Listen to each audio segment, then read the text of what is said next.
बड़ियां अच्छियां गल्लां ने इमरान खान भी PDM उस शिकस्त देने वास्ते यकजा होइए 13 पार्टियां लेकिन इमरान खान ते असां वास्ते जिहड़ा सेहत कार्ड दा इलाज कीता उस ते इलाज हुंदा है आवाम दा उस ते बहुत बड़ा काम कीता है।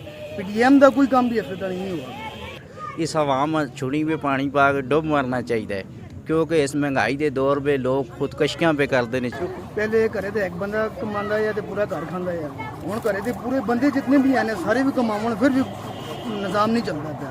इतना मुश्किल हो गया कि टमाटो और प्याज के नग बहुत मुश्किल हो गया।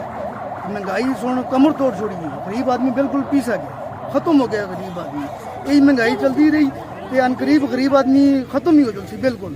तकरीबन 2022 शुरू है, उस तो बाद इस तरह जी महंगाई देखी ना तो जिंदगी भी जी कदे नहीं देखी है जी। उस सेहत कार्ड का जड़ा अजरा किया है ये अस्पताल भी पंजाब गौरमेंट उसको ये 10 लाख तक तकरीबन वो इलाज फ्री करता है। यानी कि PK भी इस तरह तकरीबन 9 साल उसकी 10 साल हुकूमत रही है, इतनी भी 10 लाख तक इलाज फ्री है। ये उसका एक बड़ा करनाम है। उस अदारे ठीक किए ने, सेहत का निज़ाम आंदा है, इंसाफ का निज़ाम आंदा है।